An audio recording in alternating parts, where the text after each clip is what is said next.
जय हिंद दोस्तों, एक बार फिर से स्वागत है आपका आपके अपने YouTube channel the study ocean पर।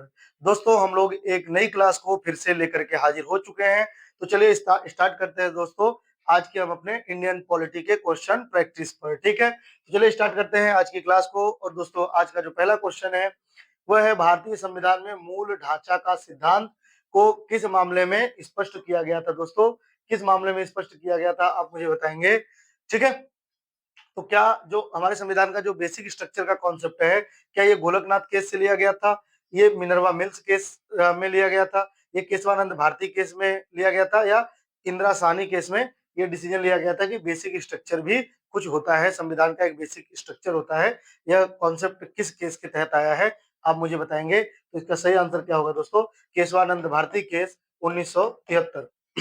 दोस्तों आज गले में दर्द है थोड़ा, मौसम परिवर्तन की वजह से स्वास्थ्य ठीक नहीं है, तो जिसकी वजह से आवाज को लेकर के थोड़ी सी प्रॉब्लम हो सकती है आपको। तो इतना मैं उम्मीद करता हूं आप लोग मैनेज करेंगे, ठीक है। तो चलिए नेक्स्ट क्वेश्चन की ओर बढ़ते हैं हम लोग। हमारा जो नेक्स्ट क्वेश्चन है, निम्नलिखित में से कौन सा अनुच्छेद संसद को अवशिष्ट शक्तियां प्रदान करता है। दोस्तों अवशिष्ट शक्तियां क्या होती हैं? तो मैंने आपको बताया था कि हमारी जो सातवीं सूची है, सातवीं सूची में ही शक्तियों का बंटवारा किया गया है, विषयों का बंटवारा किया गया है। तो जो सातवीं अनुसूची है, इस सातवीं अनुसूची में दोस्तों तीन सूची मिलती हैं। एक संघ सूची मिलता है, कौन सा सूची है? संघ सूची या केंद्र सूची। दूसरा है राज्य सूची और तीसरा है समवर्ती सूची। तो ये तीन सूचियां हैं दोस्तों, ये मैंने बताया था आपको, ठीक है। तो संघ के पास भी बहुत सारे सब्जेक्ट दिए गए हैं, राज्यों के पास भी बहुत सारे सब्जेक्ट दिए गए हैं और समवर्ती सूचियों में भी बहुत सारे सब्जेक्ट दिए गए हैं। और ये सब्जेक्ट क्यों बांटे गए थे? ताकि एक दूसरे के क्षेत्र में हस्तक्षेप न हो। जैसे संघ सूची में विदेश है, रक्षा है, वित्त है, ये सब मामला दिया गया है। तो इस विषयों पर केवल और केवल सेंटर कानून बनाएगा, यानी संसद कानून बनाएगी। और जो राज्य सूची के विषय हैं उस पर केवल और केवल राज्य के विधानमंडल कानून बनाएंगे।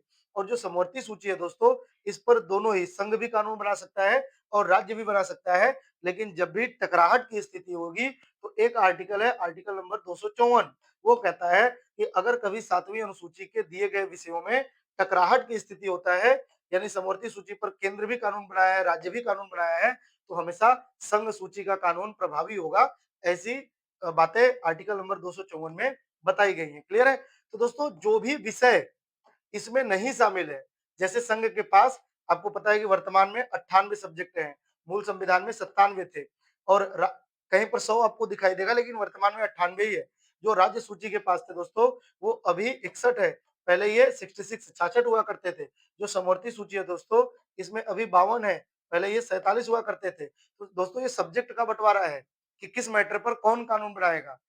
केंद्र के विषय पर केंद्र कानून बनाएगा और राज्य के विषय पर राज्य कानून बनाएगा। और कुछ ऐसे भी सब्जेक्ट हैं जो इस लिस्ट में शामिल नहीं होंगे, मूल संविधान में भी नहीं था, उस टाइम हो सकता है मौजूद ना रहा हो, ख्याल ना रहा हो, या इन फ्यूचर कभी कोई नया सब्जेक्ट आ गया। तो ऐसे विषयों को क्या कहते हैं? अवशिष्ट विषय कहते हैं।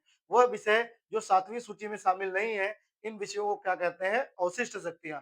और इन अवशिष्ट शक्तियों पर भी कानून कौन बनाता है? संसद बनाती है। तो ये किस आर्टिकल में इसका प्रावधान है दोस्तों? Article number 248। और किसको ये अधिकार प्राप्त है? तो केंद्र को, जो यानी कि संसद को। संसद के द्वारा ही अवशिष्ट विषयों पर कानून बनाया जा सकता है, राज्य के विधानमंडल द्वारा नहीं बनाया जा सकता। दोस्तों जो 245 है, ये सारे आर्टिकल ऐसे हैं जो एक्सप्लेन करने लायक हैं, तो मैं इनको एक्सप्लेन करता हूं। आप लोग कॉपी और पेन लेकर के बैठा करिए। दोस्तों देखिए, जब भी आप लोग पढ़ा करिए ना, तो कॉपी और पेन लेकर के बैठेंगे और जो भी इंपॉर्टेंट नया फैक्ट मिले आपको, जो या तो आपको याद ना हो या तो याद है लेकिन मतलब बार-बार आप भूल जाते हैं, ऐसी कंडीशन हो, या तो याद ही ना हो और या तो नया फैक्ट हो। तो जो फैक्ट आप बार-बार भूल जाते हो, एक तो वो, दूसरा जो आपको याद ही ना हो, मतलब आपको याद हुआ ही नहीं है ना? तो वो भी फैक्ट, और कुछ नया चीज़ मिले, वो भी। तो तीनों ही चीज़ें आप लोग अपनी कॉपी में नोट कर लिया करिए, ठीक है ना? और नोटबुक और पेन लेकर के बैठा करिए। स्क्रीनशॉट से दोस्तों कुछ होता नहीं है, स्क्रीनशॉट मोबाइल का मोबाइल में ही रह जाता है। तो आप लोग कॉपी में इसको नोट किया करिए और रिवीजन किया करिए क्लास के बाद। एक तरीके से ये रिवीजन भी होता है ऐसे आपका पूरे पॉलिटी का। और ये क्लास स्पेशली उन स्टूडेंट को ज़्यादा फ़ायदा करेगा, जिन्होंने पहले कभी पॉलिटी पढ़ रखी है। तो रिवीजन के पर्पज़ से इस वीडियो को बनाया जाता है, ठीक है? क्वेश्चन प्रैक्टिस भी करते हैं आप, इसके साथ-साथ आप रिवीजन भी करते हैं, ठीक है? तो आर्टिकल नंबर 245 में क्या है दोस्तों? संसद का अधिकार क्षेत्र बताया गया है। संसद का अधिकार क्षेत्र, यानी संसद किस-किस एरिया में कानून बना सकता है। तो अधिकार क्षेत्र है इसका, और इसका संसद का अधिकार क्षेत्र क्या है? तो संपूर्ण भारत। पूरे भारत के लिए ये कानून बना सकता है, या भारत के किसी भी क्षेत्र में भी ये संसद कानून बना सकता है क्षेत्र के लिए। लेकिन जब भी कानून बनाएगा तो ये अपने विषयों पर ही कानून बनाएगा, ये आपको ध्यान रखना है। तो ये संसद का कानून पूरे देश में लागू होता है, देश के पूरे हिस्से पर लागू होता है।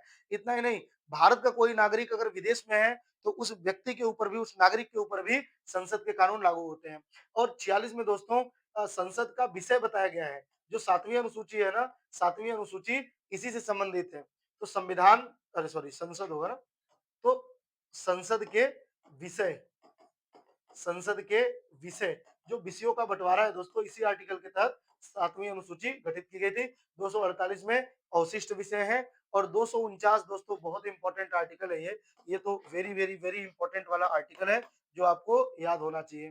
तो इसमें क्या है दोस्तों? तो इसमें है, ध्यान से समझेंगे, जैसे 3 सूचियां हैं, एक संघ सूची है, दूसरा राज्य सूची है, और तीसरा समवर्ती सूची है। यहाँ तक क्लियर हो गया? तो संघ सूची के विषयों पर केवल और केवल केंद्र यानी कि संसद कानून बनाएगी। राज्य सूची के विषयों पर केवल और केवल राज्य कानून बनाएंगे, ये हम यानी कि विधानमंडल कानून बनाएंगे।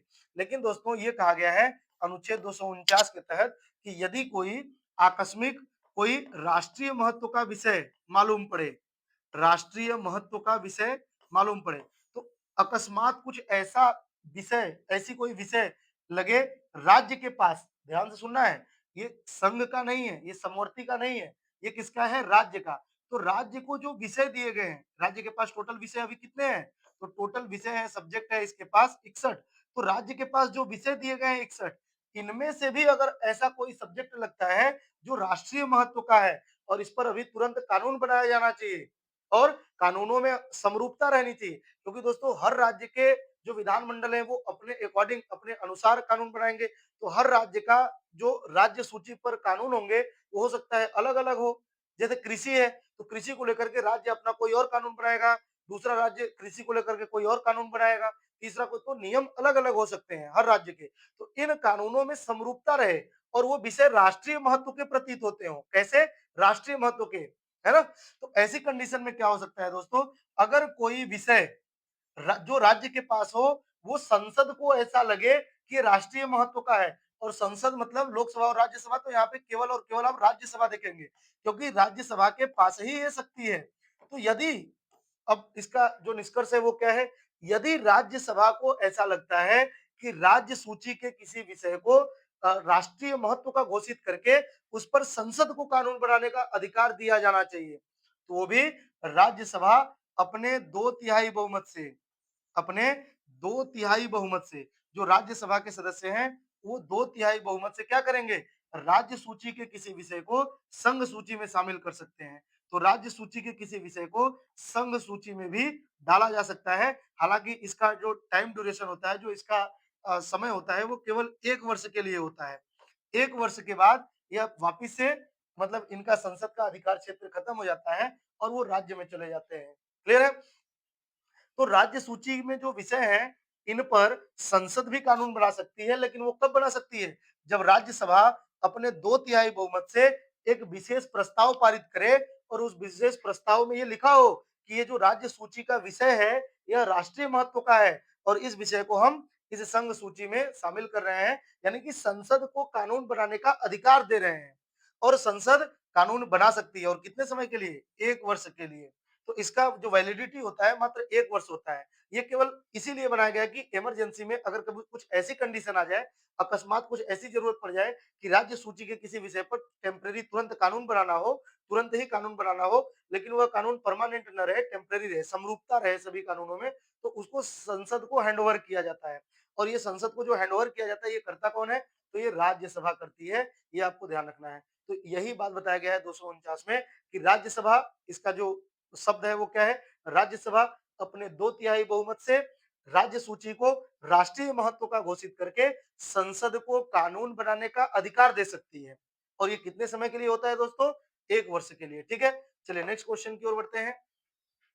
भारत में सर्वोच्च न्यायालय के न्यायाधीशों की सेवानिवृत्ति कितनी होती है? इसका मतलब यह है कि उनका जो कार्यकाल होता है जजों का, जो सुप्रीम कोर्ट के जज हैं, इनका कार्यकाल कितने समय के लिए होता है दोस्तों? तो इसका जो कार्यकाल होता है क्या 60 वर्ष होता है, 62 वर्ष होता है, 65 वर्ष होता है या 68 वर्ष होता है? आपको बताना है। तो जो सुप्रीम कोर्ट के जज हैं दोस्तों, चाहे चीफ जस्टिस हो, चाहे अन्य जस्टिस हो, उनका जो कार्यकाल होता है वो होता है 65 वर्ष, ठीक है? लेकिन अगर पूछे हाई कोर्ट, तो दोस्तों हाई कोर्ट का होता है, हाई कोर्ट के जजों का जो कार्यकाल होता है वो होता है 62 वर्ष। तो ये अंतर है। हाई कोर्ट के जजों का कार्यकाल 62 वर्ष और सुप्रीम कोर्ट के जजों का कार्यकाल 65 वर्ष। ये आपको ध्यान रखना है। नेक्स्ट क्वेश्चन की ओर बढ़ते हैं। भारत में पंचायती राज संस्थाओं के लिए चुनाव कितने वर्षों का होता है? चुनाव। तो जो पंचायती राज है दोस्तों, इसको हमें पता होना चाहिए कि 73वां संविधान संशोधन 1992 के तहत इसे संवैधानिक दर्जा दिया गया और उसके बाद तो फिर नियमित पंचायतों का नियमित चुनाव करवाया गया। और दोस्तों इनका चुनाव हम सभी जानते हैं जैसे गांव ग्राम प्रधान होते हैं, जो जिला पंचायती चुनाव होता है, इन सब चुनाव में कितने समय पे ये चुनाव होता है? तो प्रत्येक 5 वर्ष पे इसका चुनाव होता है। इसी को कहते हैं पंचायती राज का चुनाव। लेकिन आपसे आर्टिकल पूछा जा सकता है और इसका आर्टिकल बहुत इंपॉर्टेंट है। तो दोस्तों मैंने आपको बताया था पिछली क्लास में कि जो 73वां संविधान संशोधन 1992 है, उसके तहत जैसे देखिए भाग नंबर 9 तो पहले से ही था और इसी में पंचायती राज है। भाग नंबर 9 में ही तो क्या है? पंचायती राज है।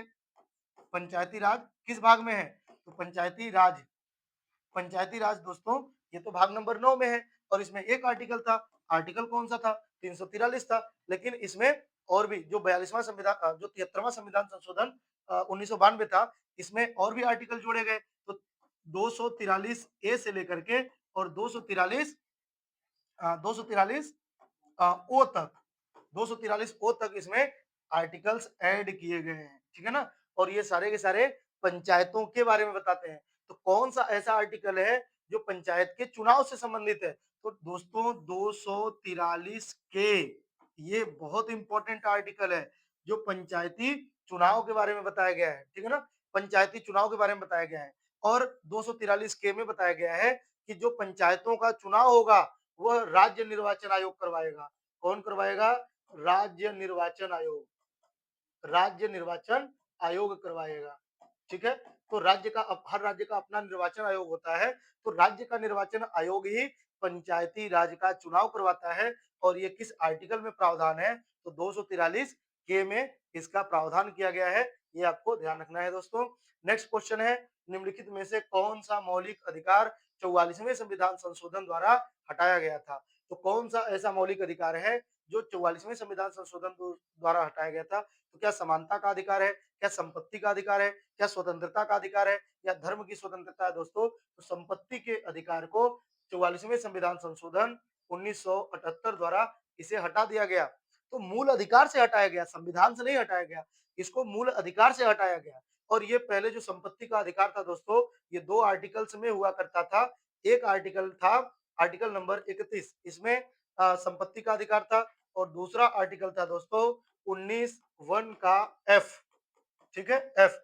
तो इसमें भी संपत्ति का अधिकार था, तो इन दोनों जगह से डिलीट कर दिया गया और डिलीट करके इसको कहाँ शिफ्ट किया गया? तो इसको दोस्तों आर्टिकल नंबर 300 ए है, ठीक है? यहाँ पे शिफ्ट किया गया और 300 ए में संपत्ति के अधिकार को कानूनी अधिकार बताया गया, कानूनी अधिकार। तो ये आपका कानूनी अधिकार बन गया, ये आपको ध्यान रखना है। हमारा नेक्स्ट क्वेश्चन क्या है? तो नेक्स्ट क्वेश्चन है दोस्तों, भारत में राष्ट्रपति को हटाने की प्रक्रिया, अच्छा उपराष्ट्रपति को हटाने की प्रक्रिया, यहाँ पे हटाने की प्रक्रिया पूछा है और किसका? उपराष्ट्रपति को। तो उपराष्ट्रपति को हटाने की प्रक्रिया क्या होती है दोस्तों?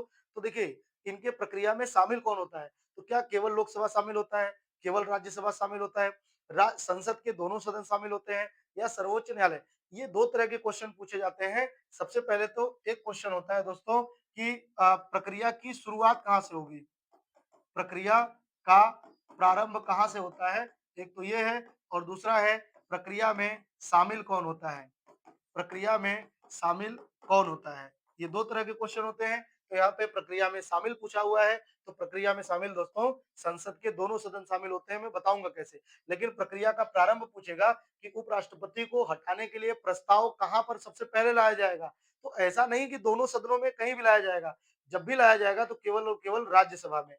क्लियर है? तो प्रस्ताव पहले आता है राज्यसभा में। कभी भी उपराष्ट्रपति को हटाना है तो उपराष्ट्रपति को हटाने के लिए प्रस्ताव हमेशा कहाँ पे आएगा? राज्यसभा में।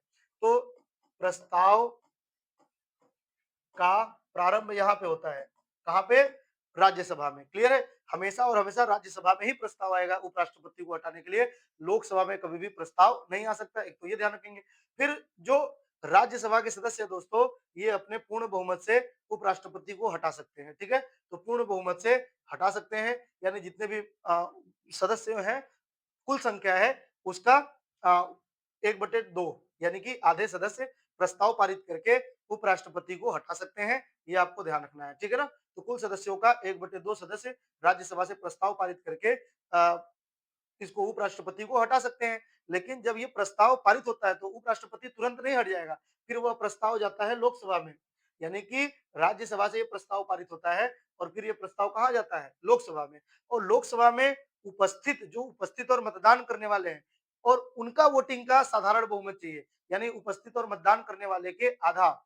तो यहाँ लोकसभा से भी पास होता है। तो प्रस्ताव जब राज्यसभा से भी पास होता है, फिर लोकसभा से भी पारित होगा, तब जाकर के उपराष्ट्रपति अपने पद से त्यागपत्र दे देगा। तो शामिल दोनों ही सदन होते हैं, लेकिन शुरुआत हमेशा राज्यसभा में होती है। ऐसा आपको ध्यान रखना है। हमारा जो नेक्स्ट क्वेश्चन है वह है, भारत में राष्ट्रीय अनुसूचित जाति आयोग का गठन किस अनुच्छेद के तहत किया गया है? दोस्तों ये भी बहुत इंपॉर्टेंट है। ये अनुसूचित जाति आयोग के बारे में पूछा गया है कि इनका गठन किस अनुच्छेद के तहत होता है। तो दोस्तों 3 आयोग बहुत इंपॉर्टेंट है। एक है एससी आयोग, एससी आयोग, एससी आयोग। दूसरा है एसटी आयोग, एसटी आयोग। और तीसरा है दोस्तों ओबीसी आयोग। तो इन 3 आयोग को आपको एक साथ ध्यान रखना है। एससी आयोग, एसटी आयोग और ओबीसी आयोग। क्लियर है?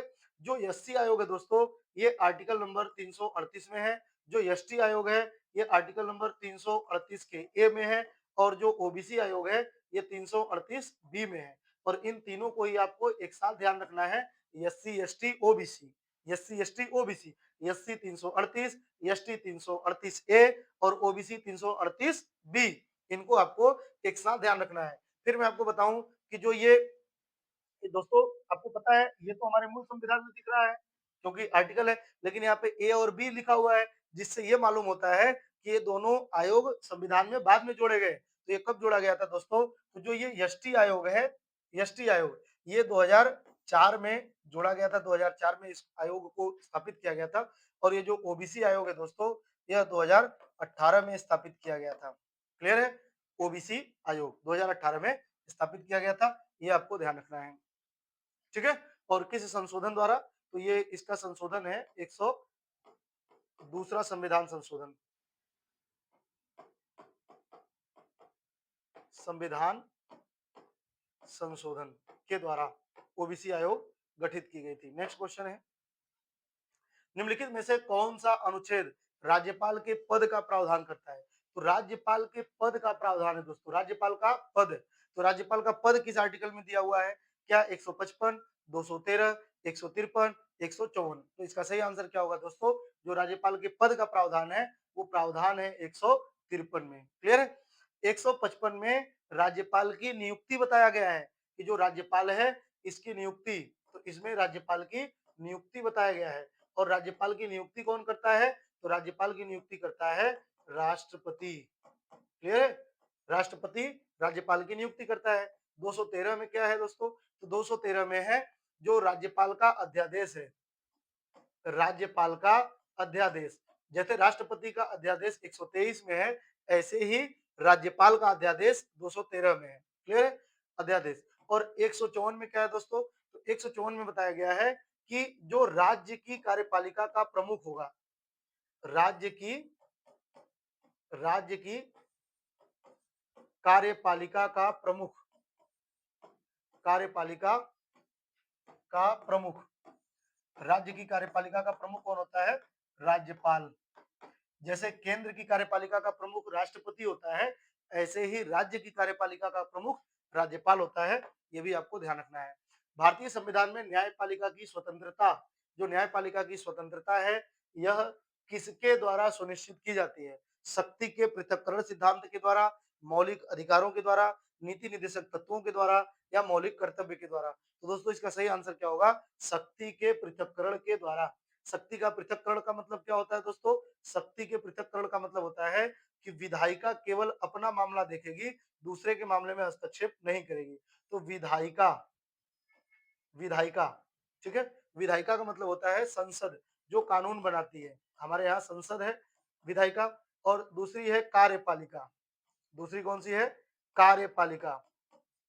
कार्यपालिका। और हमारे यहाँ कार्यपालिका में मुख्य रूप से मंत्री परिषद, और मंत्री परिषद का हेड कौन होता है? प्रधानमंत्री। और तीसरा है न्यायपालिका। दोस्तों न्यायपालिका, और न्यायपालिका में specially supreme court, high court और जो डिस्ट्रिक्ट कोर्ट है। क्लियर है?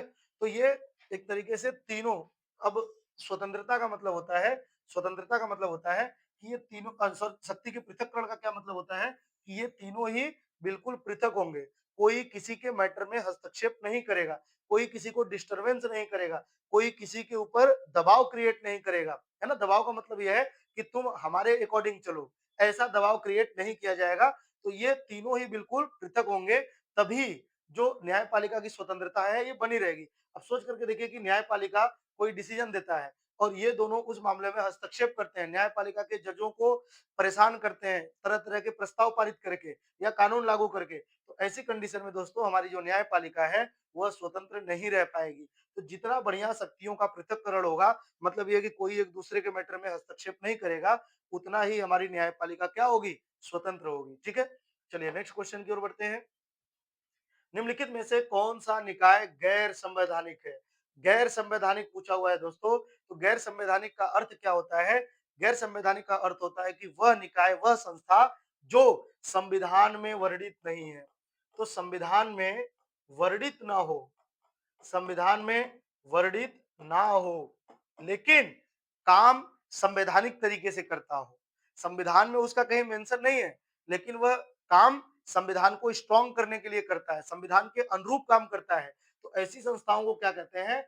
गैर संवैधानिक कहते हैं। लेकिन आपका जिक्र संविधान में भी ना हो और आप संविधान के खिलाफ काम कर रहे हैं, तो ऐसी संस्थाओं को असंवैधानिक कहते हैं। असंवैधानिक का मतलब होता है जो संविधान के खिलाफ काम करते हो वो असंवैधानिक, और जो संविधान के अकॉर्डिंग काम करते हैं, संविधान के अनुरूप काम करते हैं, लेकिन संविधान में उनका भी जिक्र नहीं है, तो ऐसी संस्थाओं को क्या कहते हैं दोस्तों? गैर संवैधानिक। तो आप मुझे बताइए कि इसमें से कौन सा ऐसा निकाय है, कौन सी ऐसी संस्था है जो गैर संवैधानिक है? तो क्या राष्ट्रीय अनुसूचित जनजाति आयोग है, क्या राष्ट्रीय महिला आयोग है, क्या संघ लोक सेवा आयोग है, या वित्त आयोग है? तो दोस्तों आपको पता होगा कि जो वित्त आयोग है ये 280 में इसका प्रावधान किया गया है, मतलब संविधान में इसका जिक्र है, तो ये गैर संवैधानिक नहीं हो सकता। दूसरा है संघ लोक सेवा आयोग। दोस्तों इसका आर्टिकल 315 में प्रावधान किया गया है, तो ये भी गैर संवैधानिक नहीं हो सकता। राष्ट्रीय महिला आयोग दोस्तों ये किसी भी आर्टिकल में नहीं है, तो यही हमारा सही आंसर होगा दोस्तों। राष्ट्रीय अनुसूचित जनजाति आयोग, तो मैंने आपको बताया 338 ए में इसका प्रावधान किया गया है, और ये 2004 में स्थापित किया गया था। तो इसका मतलब यह है कि यह संवैधानिक संस्था है। तो जितना भी संविधान के किसी आर्टिकल में प्रावधान की हुई संस्थाएं हैं, वो सब संवैधानिक संस्थाएं कहलाएंगी, और जिनका संविधान में जिक्र नहीं है लेकिन वो संविधान के अनुरूप काम करते हैं, तो उनको गैर संवैधानिक कहेंगे। इसी प्रकार की एक जो आयोग है वह राष्ट्रीय महिला आयोग है दोस्तों। इसकी स्थापना 1992 में हुआ था। ठीक है? इसकी स्थापना कब हुआ था? 1992 में। क्लियर है? महिला आयोग की अभी अध्यक्ष कौन है? नहीं, रेखा शर्मा नहीं है, रेखा शर्मा हट चुकी हैं। तो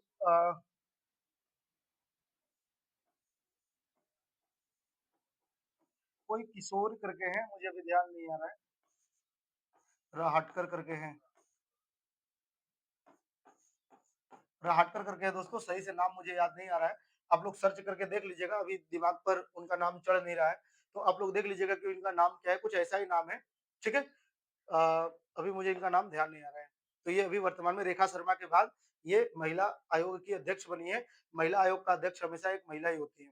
भारत में लोकसभा का विघटन कौन कर सकता है?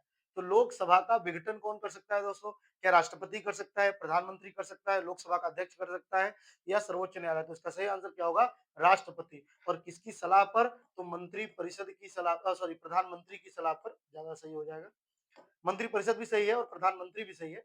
प्रधानमंत्री की सलाह पर या मंत्रिपरिषद की सलाह पर राष्ट्रपति लोकसभा का विघटन कर सकता है। इसके अलावा अगर किसी पार्टी या पार्टी के समूहों के पास बहुमत नहीं है, तब भी राष्ट्रपति लोकसभा को विघटित कर सकता है। और राष्ट्रपति लोकसभा को विघटित करेगा, ये किस आर्टिकल में है? तो आर्टिकल नंबर 85 85 खंड 2 में है ये।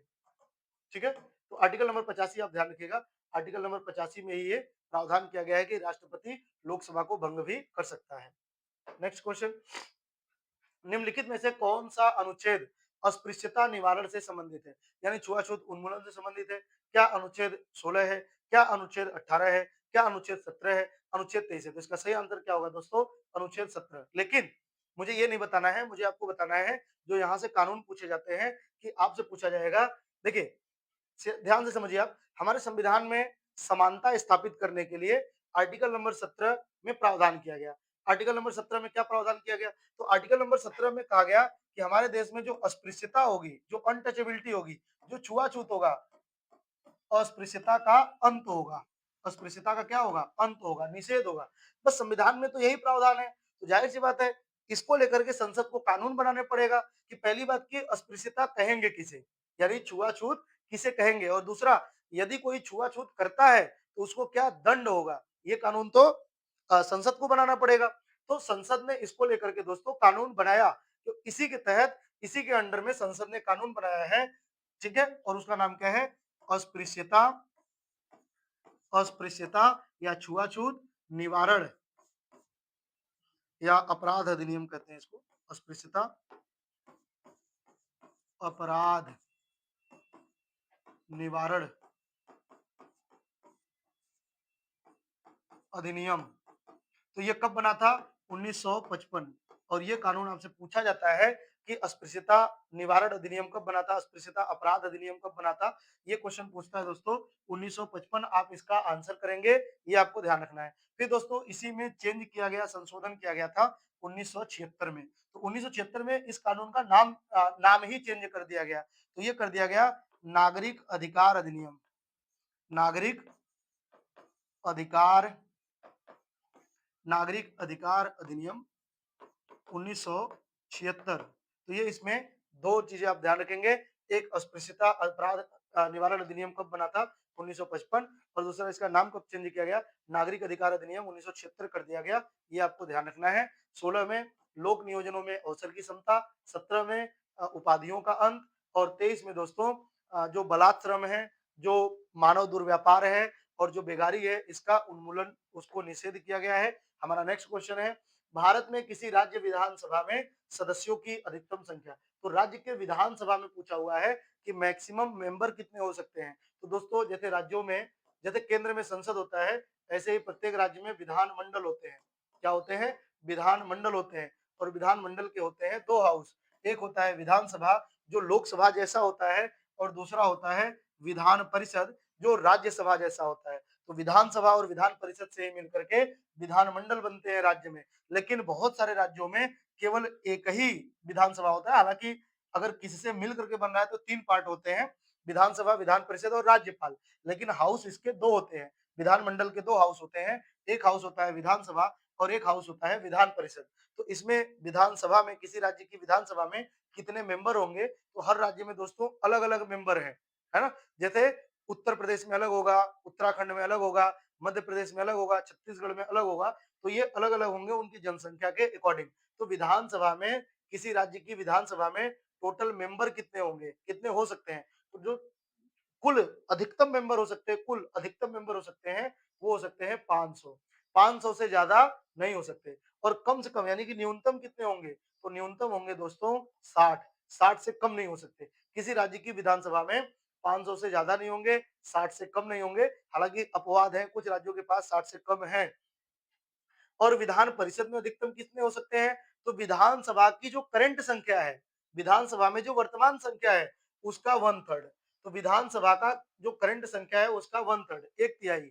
अधिकतम इसमें इतने ही होंगे और न्यूनतम कितने होंगे? तो न्यूनतम 40 से कम नहीं होंगे विधान परिषद में। क्लियर है दोस्तों? तो इसमें पूछा हुआ है विधानसभा में सदस्यों की संख्या अधिकतम पूछा हुआ है, तो अधिकतम दोस्तों हो जाएगा 500। ये आपको ध्यान रखना है। हमारा नेक्स्ट क्वेश्चन है, भारतीय संविधान में संघीय ढांचे को किस अनुसूची में परिभाषित किया है? तो संघीय ढांचा, संघीय शब्द को दोस्तों हमारे संविधान में कहीं भी शब्द का यूज नहीं किया गया है, लेकिन ये पूछ रहा है कहां पर किस अनुसूची में परिभाषित किया गया है? संघीय संघीय शब्द का मतलब क्या होता है दोस्तों? जहां पे शक्तियों का बंटवारा हो, यानी कि केंद्र और राज्यों के बीच शक्तियों का बंटवारा हो, वह लक्षण हम कहेंगे कि ये तो संघात्मक लक्षण है। तो संघात्मक ढांचे को किस अनुसूची में परिभाषित किया गया है, यानी बिहेवियर मिलता है उसका, तो क्या 7वीं सूची में, 8वीं सूची में, 9वीं सूची में या 10वीं सूची में? तो दोस्तों 7वीं सूची में। मैंने आपको बताया कि 7वीं सूची में ही शक्तियों का बंटवारा है। केंद्र को सब्जेक्ट अलग दिए गए हैं, राज्य को सब्जेक्ट अलग दिए गए हैं और कुछ कॉमन सब्जेक्ट हैं जिसे हम समवर्ती सूची कहते हैं। तो ये 7वीं सूची में है दोस्तों, ये आपको ध्यान रखना है। 8वीं अनुसूची में दोस्तों 22 भाषाएं हैं, 22 भाषाएं हैं, ये आपको ध्यान रखना है। 9वीं सूची में दोस्तों पंचायत है, ये आपको ध्यान रखना है। पंचायत, पंचायत, अरे सॉरी, 9वीं अनुसूची दिया हुआ है ना? हाँ, अनुसूची अनुसूची अनुसूची दिया हुआ है। तो 9वीं अनुसूची में दोस्तों भूमि सुधार को लेकर के है, भूमि सुधार को लेकर के है, भूमि सुधार को लेकर के कानून बनाया गया। और जो 10वीं सूची है दोस्तों, इसमें दल बदल है, दल बदल विरोधी दिया हुआ है। नेक्स्ट क्वेश्चन की ओर बढ़ते हैं। निम्नलिखित में से कौन सा अनुच्छेद दोष सिद्धि के संबंध में संरक्षण प्रदान करता है? यहाँ पे दोस्तों दोष सिद्धि के संबंध में संरक्षण दिया हुआ है। तो दोष सिद्धि के संबंध में संरक्षण कौन सा आर्टिकल देता है? क्या आर्टिकल नंबर 20 देता है, 21 देता है, 22 देता है या 23 देता है? कौन सा आर्टिकल ये संरक्षण प्रदान करता है? तो इसका सही आंसर क्या होगा दोस्तों? आर्टिकल नंबर 20 होगा, ऑप्शन नंबर ए होगा। तो इसमें बताया क्या गया है दोस्तों, जैसे कि अगर कोई व्यक्ति अपराधी है और उसको उसका दोष सिद्धि हो रहा है, तो दोष सिद्धि के दौरान उसके कुछ अपने अधिकार होते हैं जो उसको संरक्षण प्रदान करते हैं। ठीक है, तो कौन कौन से ऐसे उसके पास अधिकार होते हैं? तो इसमें 3 अधिकार आपको ध्यान रखना है और इन तीनों को ही आपको याद कर लेना है दोस्तों। ये कई बार केवल वही दे करके पूछता है। तो सबसे पहले आपको ध्यान रखना है भूतलक्षी, मैं बताऊंगा इसका अर्थ क्या होगा। भूतलक्षी, भूतलक्षी प्रभावों से, प्रभावों से संरक्षण, भूतलक्षी प्रभावों से, अरे क्या लिख रहा हूँ, संरक्षण, संरक्षण, भूतलक्षी प्रभावों से संरक्षण, ये पहला प्रावधान है। इसका मतलब क्या है? इसका मतलब है दोस्तों कि अगर कोई दोषी व्यक्ति है तो दोष उसका कैसे सिद्ध होगा, ये मैं आपको बता रहा हूं, ध्यान से समझिएगा। अगर कोई व्यक्ति जो पहले वो अपराध किया है, पहले उसने कोई अपराध किया, तो अपराध करने के दौरान जो कानून था उसी के अकॉर्डिंग उसे सजा दी जाएगी, बाद के कानून के द्वारा नहीं। ये आपको ध्यान रखना है। जैसे मैं आपको एक एग्जांपल देता हूं कि जैसे मान लीजिए कि आपने कोई ट्रैफिक रूल है, कोई ट्रैफिक नियम है, वो आपने कानून तोड़ दिया, ठीक है? कानून का उल्लंघन कर दिया आपने और ट्रैफिक रूल में मान लीजिए कि आपने सिग्नल को जंप कर दिया, है ना? रेड सिग्नल था, आपको रुकना था, आप नहीं रुके और आपने रेड सिग्नल को जंप कर दिया, है ना? और मान लीजिए कि उस टाइम एक एग्जांपल है ये कि मान लेते हैं हम कि उस टाइम जो उसका दंड था वो 1000 रुपए था। क्या था? 1000 रुपए। यानी कि अगर आप रेड ट्रैफिक को अगर आप जंप करते हैं तो उसका दंड आपको 1000 रुपए के रूप में दंड भरना पड़ेगा। ठीक है? लेकिन आप नहीं पकड़े गए और आप चले गए। लेकिन अगले दिन सरकार ने कानून बनाया कि भाई अगर कोई ऐसा ट्रैफिक रूल तोड़ता है जो रेड लाइट जल रहा हो लेकिन आप उसको जंप कर रहे हैं, तो ऐसी कंडीशन में आपको 5000 रुपए का जुर्माना भरना होगा। 5000 रुपए का, ये सरकार ने नया कानून बना दिया। और आपने जब इस कानून का उल्लंघन किया था तब 1000 रुपए था और वर्तमान में ये बढ़कर के 5000 हो गया। लेकिन आप उसके बाद पकड़े गए, मान लीजिए कोई सीसीटीवी कैमरा था और उसके दौरान आप पकड़े गए और आपका चालान होता है, तो आपका चालान जब हो रहा है तो उस टाइम जो दंड है वो 5000 रुपए है। लेकिन जब आपने पहले कानून को तोड़ा था तो उस टाइम इसका जो चालान था, जो दंड था वो 1000 रुपए था। तो आप मुझे बताएं कि कौन सा दंड आपको भरना है? 1000 रुपए, ठीक है ना? तो यही है इसका प्रावधान कि जो भूतलक्षी कानून है उनके अकॉर्डिंग, है ना, उनके अकॉर्डिंग आपको सजा मिलेगी। और अगर आपने कोई जुर्म किया है पहले, लेकिन जुर्म करते समय वह जुर्म नहीं है किसी कानून में, तब आपको बाद के किसी कानून के तहत दंड नहीं दिया जाएगा। ये आपको ध्यान रखना है। तो यही है भूतलक्षी प्रभावों से संरक्षण। और इसमें दोस्तों जो दूसरा है वो है दोहरे दंड से संरक्षण। दोहरे दंड से संरक्षण। दोहरे दंड से संरक्षण का मतलब होता है कि अगर आपने कोई गलती किया और एक बार न्यायालय ने आपको दंड दिया और वह दंड आपने भोग लिया, उस दंड को आपने पूरा कर लिया, लेकिन अगेन फिर से उसी को उसी मैटर को निकाल करके और वापस से आपको वही दूसरे उसी गलती के लिए दूसरी बार दंड देना हो, तो हमारे संविधान में यह भी प्रतिबंधित किया गया है कि एक गलती के लिए केवल एक ही बार दंड दिया जा सकता है। हाँ, वही गलती अगर आप दोबारा करते हैं, तब आपको दोबारा दंड दिया जाएगा। लेकिन एक ही गलती जो आपने पहले किया था, तो आपको एक दंड मिला, लेकिन फिर पता चले आप दंड झेल करके आए हो और दोबारा फिर से उसी के तहत आपको दंड दिया जाए, तो ऐसा नहीं होगा जब तक कि आप दोबारा गलती नहीं करते। और जो तीसरा है दोस्तों, वह है अपने विरुद्ध अपने विरुद्ध, है ना? गवाही देने से संरक्षण। गवाही देने से संरक्षण। आपको बाध्य नहीं किया जा सकता कि आप अपने विरुद्ध गवाही दें, ठीक है ना? आप अपने विरुद्ध गवाही दें, ये आपको संरक्षण प्राप्त है, ये आपको ध्यान रखना है, ठीक है ना? तो आर्टिकल नंबर 21 में क्या है? प्राण एवं दैहिक स्वतंत्रता है।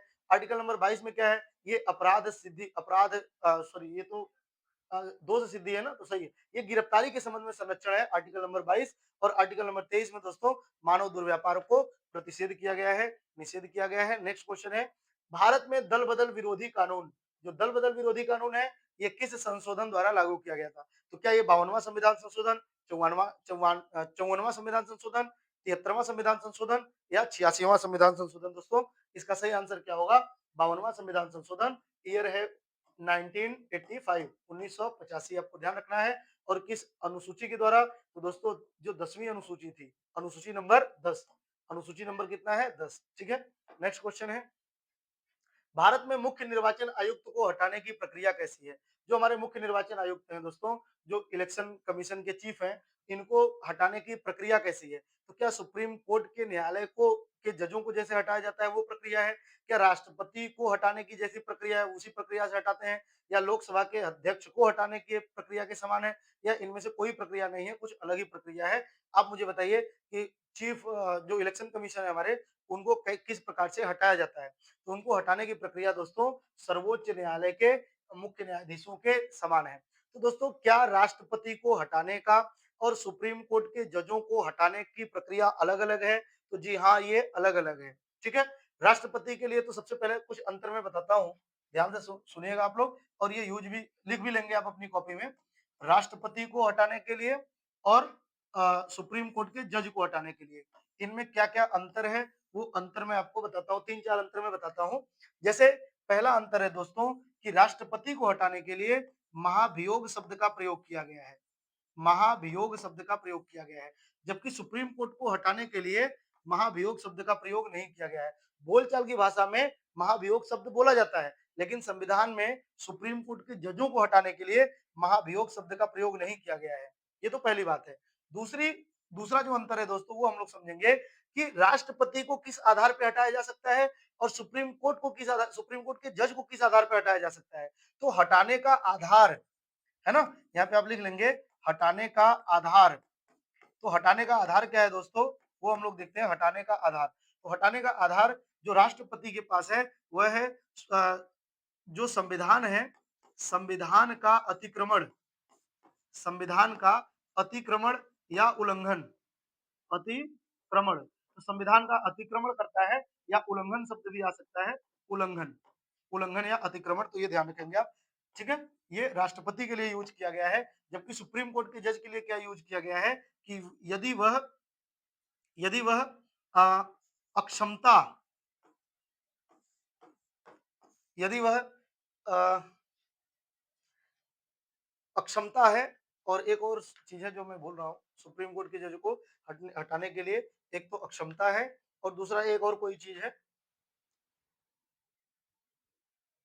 हाँ सिद्ध कदाचार है, याद आ गया,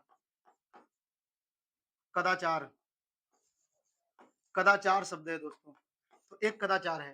तो ये सुप्रीम कोर्ट का जज या तो कदाचार के आधार पर हटाया जा सकता है या कदाचार मतलब आपका व्यवहार संविधान के अकॉर्डिंग नहीं है, तो उसे कदाचार बोलते हैं।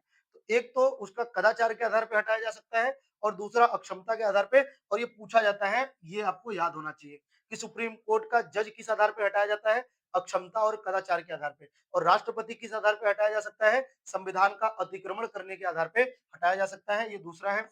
तीसरा दोस्तों है प्रस्ताव लाए जाने पर, ध्यान से समझिए, राष्ट्रपति को हटाने के लिए जो प्रस्ताव होता है वह लोकसभा में भी प्रस्ताव लाया जा सकता है, राज्यसभा में भी प्रस्ताव लाया जा सकता है, और सुप्रीम कोर्ट के जजों को भी हटाने के लिए लोकसभा में भी प्रस्ताव लाया जा सकता है, राज्यसभा में भी प्रस्ताव लाया जा सकता है। लेकिन दोनों में एक अंतर है, दोनों में क्या अंतर है, दोनों में अंतर यह है कि जिस भी सदन में प्रस्ताव आएगा, या तो लोकसभा में या तो राज्यसभा में, जिस भी सदन में प्रस्ताव आएगा, तो सदन के सदस्य संख्या सदस्य संख्या का 1/4 सदस्य एक साथ प्रस्ताव साइन करके वो प्रस्ताव लेकर के आएंगे। यानी कि ऐसा नहीं कि लोकसभा में बैठा कोई एक मेंबर अगर राष्ट्रपति के खिलाफ महाभियोग लेकर के आना चाहे तो वो ला देगा, ऐसा नहीं है। ठीक है, तो कितना, एक चौथाई, यानी 543 मेंबर है, उनका एक चौथाई मेंबर अगर मतलब 25% मेंबर अगर चाहेंगे, 25% मेंबर, तभी वो 25 के 25 पहले साइन करेंगे, उसके बाद लोकसभा अध्यक्ष को वो प्रस्ताव देंगे। तो लोकसभा में आए या राज्यसभा में आए, जिस भी सदन में आएगा उसका एक चौथाई यानी कि 25% मेंबर वोटिंग करेंगे, तभी वह प्रस्ताव लाया जा सकता है। यहाँ पास होने की बात नहीं है, यहाँ प्रस्ताव को लाने की बात है, स्टार्ट करने की बात है। तो स्टार्ट करने के लिए जिस भी सदन में प्रस्ताव आएगा उसका एक चौथाई, और सुप्रीम कोर्ट के जज को यदि हटाना हो तो उसमें अगर लोकसभा में आ रहा है तो 100 मेंबर, और अगर राज्यसभा में आ रहा है तो 50 मेंबर, है ना। सुप्रीम, तो यहाँ पे संख्या दिया हुआ है, अगर लोकसभा में कोई प्रस्ताव आ रहा है तो 100 सदस्य एक साथ साइन करने चाहिए, तब वो प्रस्ताव आएगा, और राज्यसभा में यदि प्रस्ताव आता है तो 50 मेंबर साइन करेंगे, तब वह प्रस्ताव आएगा। तो ये दोस्तों तीसरा अंतर था, और मैं एक और अंतर बताता हूं आपको, वो है वोटिंग को लेकर के। वोटिंग को लेकर के, तो राष्ट्रपति को वोटिंग, जब वोटिंग होता है जिस भी सदन में आता है, दोनों सदन के से अलग अलग पास होना चाहिए। तो जब डिस्कशन होता है उसके बाद जब वोटिंग होती है, दोनों को 14-14 दिन का पहले पूर्व सूचना दिया जाता है, इनको मौका दिया जाता है। इसके बाद जब प्रस्ताव पर वोटिंग होता है, तो वोटिंग दोनों का अलग अलग है। राष्ट्रपति के मामले में है दोस्तों कि जिस भी सदन में वोटिंग होगा, तो सदन के कुल संख्या का दो तिहाई, सदन के कुल संख्या का दो तिहाई है यहाँ पे, दो तिहाई, लगभग 66-67% लगभग, है ना। तो सदन का कुल कुल सदस्य, सदन जितना कुल सदस्य हैं, जितने टोटल सदस्य, टोटल मेंबर, जैसे लोकसभा में आया तो लोकसभा के 543 का दो तिहाई, राज्यसभा में आया तो राज्यसभा में 245 का दो तिहाई, तो कुल सदस्यों का दो तिहाई यहाँ पर चाहिए राष्ट्रपति के लिए। जबकि सुप्रीम कोर्ट के जज के लिए क्या चाहिए दोस्तों, जो मतदान कर रहे हैं, जो वोटिंग कर रहे हैं, उनका दो तिहाई। तो यहाँ पे वोटिंग करने वालों का दो तिहाई, वोटिंग करने वालों का दो तिहाई दिया हुआ है, वोटिंग करने वालों का दो तिहाई, ये अंतर ध्यान रखना है। सुप्रीम कोर्ट के जजों को हटाने के लिए वोटिंग करने वालों का दो तिहाई, यहाँ पे कुल सदस्यों का दो तिहाई, और यहाँ पे जिस भी सदन में वोटिंग हो रहा है उन वोटिंग करने वालों का दो तिहाई। वोटिंग हो सकता है बहुत सारे मेंबर वोट में भाग ही न ले, तो उनको हटा दिया जाएगा, पर्टिकुलर जिन्होंने वोटिंग किया उनका दो तिहाई। और एक चीज और है इसमें कि वो कुल सदस्यों का 50% यहाँ पे चाहिए होता है, कुल सदस्यों का 50%, ये दोनों एक साथ होने चाहिए, वोटिंग करने वालों का दो तिहाई और कुल का 50% हो, ठीक है। और यहाँ पे अकेले उस सदन का दो तिहाई। तो ये दोस्तों कुछ अंतर था जो मैंने आपको बता दिया, और जो मुख्य निर्वाचन आयुक्त है उनको हटाने की प्रक्रिया ऐसी है, जो सुप्रीम कोर्ट के जजों को हटाने की प्रक्रिया है। चलिए नेक्स्ट क्वेश्चन, भारत में संविधान की 9वीं अनुसूची का उद्देश्य क्या है। 9वीं अनुसूची का दोस्तों उद्देश्य क्या है, क्या भाषाओं की सूची है ये, कानूनों को न्यायिक समीक्षा से संरक्षण देने की सूची थी, या पंचायती राज संस्थाएं स्थापित किया गया, या केंद्र राज्य संबंध है।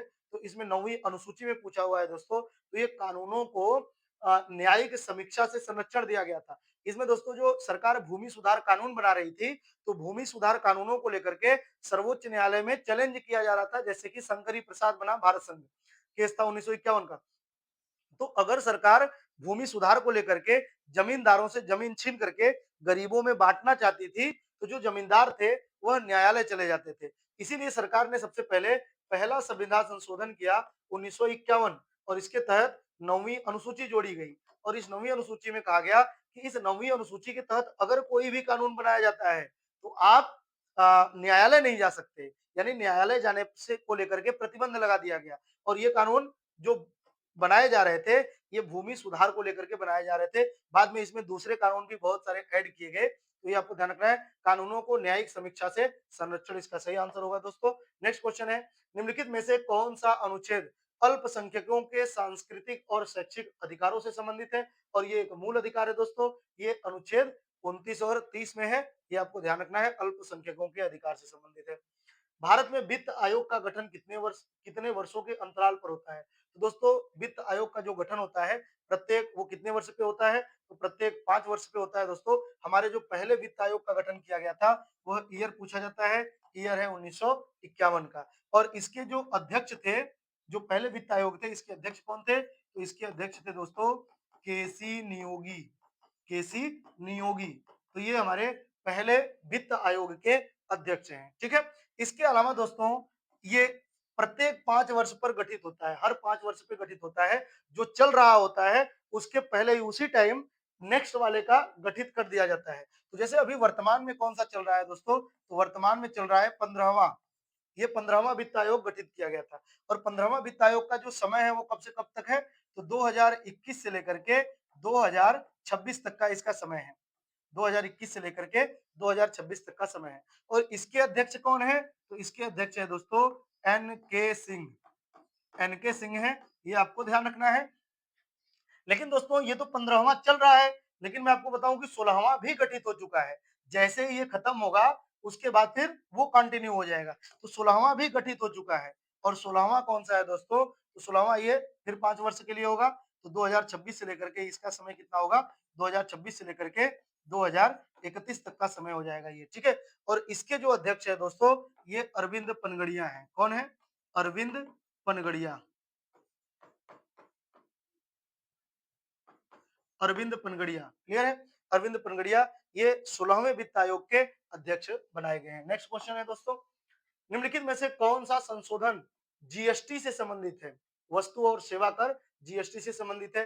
क्या 101वां, क्या 103वां, क्या 104वां या 100वां? आपको बताना है कि कौन सा संशोधन जीएसटी से संबंधित था दोस्तों। तो ये पैसे से संबंधित है, जीएसटी से संबंधित है। तो जीएसटी हम लोग इसको ऐसे ट्रिक बना करके याद कर सकते हैं कि जैसे किसी को अगर हम लोग पुरस्कार देते हैं, पैसा देते हैं, तो शुभ राशि क्या मानी जाती है? 101 रुपए, है ना?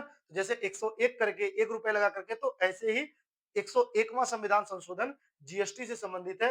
ये आपको ध्यान रखना है। सॉरी, जीएसटी से संबंधित है, ये आपको ध्यान रखना है। 101वां संविधान संशोधन दोस्तों। 103वां संविधान संशोधन में क्या है? तो ये ईडब्ल्यूएस जो इकोनॉमिक वीकर सेक्शन है दोस्तों, इकोनॉमिक वीकर सेक्शन है, इनको 10% का आरक्षण अभी दिया गया था। तो ये 2019 में। ठीक है। 103वां संविधान संशोधन, 104वां संविधान संशोधन दोस्तों, ये भी 2019, ये 2018 या 19 है, इसमें थोड़ा सा कंफ्यूजन है, तो आप लोग देख लीजिएगा। जो 104वां संविधान 119 ही मुझे लग रहा है ज्यादा सही है, लेकिन 2018 भी है शायद, आप देख लीजिएगा इसको। 104वां संविधान संशोधन दोस्तों, ये तो पक्का 2019 में ही है, 2019 में है। और इसमें क्या किया गया था? तो जो दो आंग्ल भारतीयों का मनोनयन होता था, मनोनयन होता था, और मनोनयन कहाँ होता था? लोकसभा में। तो इसको कैंसिल कर दिया गया, इसको हटा दिया गया, और ये 2019 में किया गया। क्लियर है? और 100वां संविधान संशोधन दोस्तों, तो 100वां संविधान संशोधन में भारत और बांग्लादेश के मध्य, भारत और बांग्लादेश के मध्य समझौता हुआ था। और इस समझौता के तहत ही भारत ने, देखिए, अगर आप कोई भी संधि समझौता करते हैं, अगर अपना कोई भी एरिया आप किसी दूसरे देश को तो दे नहीं सकते। अगर आप चेंज कर रहे हैं, एक्सचेंज कर रहे हैं, आपकी मजबूरी है, तो सुप्रीम कोर्ट ने कहा है कि आपको संविधान संशोधन करना होगा। बेरूवाड़ी केस 1960 में सुप्रीम कोर्ट ने जजमेंट दिया था कि अगर कोई भी एरिया आपको इधर से उधर देना लेना है, तो वो आप करेंगे संविधान में संशोधन करके। और दोस्तों, 9वां संविधान संशोधन भी उसी से रिलेटेड था, 1960 में किया गया था बेरूवाड़ी में। 9वां और 100वां ये दोनों ही, उस टाइम तो बांग्लादेश नहीं था, तो ये पाकिस्तान से कुछ क्षेत्रों का आदान प्रदान किया गया था। इंडिया के कुछ क्षेत्र जो उधर हैं और उनके कुछ क्षेत्र हमारी ओर हैं, तो आदान प्रदान कर दिया जाएगा कि वो एरिया आप रख लो और ये एरिया हम रख लेते हैं। तो ऐसे हमें ज़्यादा दिक्कत नहीं होगी आवाजाही को लेकर के या प्रशासन को लेकर के। तो दोस्तों इसमें क्या किया गया था, 51 क्षेत्रों को, कितने क्षेत्रों को? 51 क्षेत्रों को भारत प्राप्त किया। 51 क्षेत्र भारत को मिला और 111 क्षेत्र मिला बांग्लादेश को। ठीक है? तो 51 क्षेत्र इसके तहत भारत को मिला और 111 क्षेत्र भारत ने अपना बांग्लादेश को दे दिया। ठीक है? तो ये समझौता हुआ था, 100वां संविधान संशोधन 2015 है ये। ठीक है? 2015। नेक्स्ट क्वेश्चन है। और दोस्तों हमारा जो नेक्स्ट क्वेश्चन है, भारत में संविधान का कौन सा भाग संघ शासित प्रदेश के प्रशासन से संबंधित है? संघ शासित जो यूटी है, हमारे जो यूनियन टेरिटरी है, उनसे संबंधित कौन है? तो आप मुझे बताएं, क्या भाग नंबर 6 है, भाग नंबर 7 है, भाग नंबर 8 है या भाग नंबर 9 है? तो दोस्तों भाग नंबर 5 में देखिए, भाग नंबर 5 में तो है केंद्र सरकार, भाग नंबर 6 में है राज्य सरकार। राज्य सरकारों के जो कानून व्यवस्था है वो कैसे चलेंगे? तो इसमें राज्य सरकार तो राज्यों से रिलेटेड है। और जो भाग नंबर 7 है दोस्तों, ये डिलीट है, ये सक्रिय नहीं है, ये निष्क्रिय है। और जो भाग नंबर 8 है दोस्तों, ये जो हमारे यूटी हैं, यूनियन टेरिटरी हैं, जो केंद्र शासित प्रदेश हैं, जो यहाँ पे ये ऑप्शन गलत लगा हुआ है, यहाँ पे आप करेंगे भाग नंबर 8। क्लियर है? जो भाग नंबर 8 है, इसमें यूनियन टेरिटरी के प्रशासन से संबंधित व्यवस्थाएं बताई गई हैं कि इनका प्रशासन कैसे चलाया जाएगा। ठीक है? तो ये भाग नंबर 8 है और यही पूछा हुआ है कि यूनियन टेरिटरी से कौन सा भाग संबंधित है? तो भाग नंबर 8 संबंधित है और इसमें 2 आर्टिकल हैं, 239 से लेकर के 242 तक। 239 से लेकर के 242 तक। फिर 243 आपको पता है भाग नंबर 9 में है 243। और ये इसमें क्या है? तो इसमें पंचायतें हैं। इसमें क्या है दोस्तों? तो इसमें है पंचायत। क्लियर है? नेक्स्ट क्वेश्चन की ओर बढ़ते हैं। निम्नलिखित में से कौन सा अनुच्छेद राष्ट्रपति को विधेयक को पुनर्विचार के लिए वापस करने की शक्ति, यानी कि संसद अगर कोई प्रस्ताव पारित करती है, यानी कि लोकसभा से और राज्यसभा से प्रस्ताव पारित हो गया, तो उसके बाद वह कहाँ जाता है? तो ये जाता है राष्ट्रपति के पास। जब भी कोई विधेयक होता है, वह लोकसभा और राज्यसभा से पास होने के बाद राष्ट्रपति के पास आता है। तो राष्ट्रपति उस पर क्या डिसीजन लेगा? क्या वो पास कर देगा साइन करके? क्या वो पुनर्विचार के, क्या जेबी वीटो का प्रयोग करके वो अपने पास रख लेगा या उसे पुनर्विचार के लिए लौटा सकता है? तो ये किस आर्टिकल के तहत राष्ट्रपति को संसद को पुनर्विचार करने के लिए वापस से ये लौटा सकता है दोस्तों? तो ये आर्टिकल नंबर 111 में इसका जो डिसीजन है राष्ट्रपति का, ये 111 में दिया गया है। 123 में दोस्तों, 123 में बताया गया है राष्ट्रपति का अध्यादेश। राष्ट्रपति का क्या है इसमें? अध्यादेश है। राष्ट्रपति का अध्यादेश किस आर्टिकल में है? आर्टिकल 123 में। अनुच्छेद 143 में क्या है दोस्तों? तो राष्ट्रपति का सलाह लेना। राष्ट्रपति का सलाह लेना और राष्ट्रपति द्वारा सलाह लेना, तो किससे सलाह लेगा ये? तो सलाह लेगा सुप्रीम कोर्ट से। क्लियर है? और अनुच्छेद 200 में क्या है? तो जो 111 में है वही 200 में है। ये राष्ट्रपति के लिए है और ये राज्यपाल के लिए है। तो राज्यपाल का निर्णय किस पर? राज्यपाल का निर्णय किस पर? राज्यपाल का निर्णय जो विधानमंडल द्वारा पारित विधेयक हैं, विधानमंडलों द्वारा पारित विधेयक। तो जो राज्य के विधानमंडलों द्वारा पारित विधेयक होते हैं उस पर राज्यपाल क्या निर्णय लेता है? मैं आपको बताऊं, राष्ट्रपति के पास तो 3 ही होता है, या तो वो पास कर दे, या तो वो फेल कर दे, पुनर्विचार के लिए भेज दे, या तो वो अपने पास रख ले वो। लेकिन राज्यपाल के पास ये तो होते ही हैं, एक और होता है। वो क्या होता है? तो राज्यपाल उसको राष्ट्रपति के पास भी भेज सकता है। ठीक है ना? राज्यपाल उसे क्या कर सकता है? राष्ट्रपति के पास भी भेज सकता है। अगर इसे कुछ नहीं समझ में आ रहा है, भले ही वो राज्य विधानमंडल द्वारा पारित विधेयक है, लेकिन राज्यपाल उसको राष्ट्रपति के पास भी भेज सकता है, अगर उसे नहीं समझ में आ रहा है कि हमें क्या डिसीजन लेना चाहिए तब। ठीक है? नेक्स्ट क्वेश्चन है, भारत में संविधान सभा की प्रारूप समिति का अध्यक्ष कौन था? तो इसमें कौन थे दोस्तों? तो इसमें थे डॉक्टर भीमराव अंबेडकर, इसके अध्यक्ष थे, आपको ध्यान रखना है।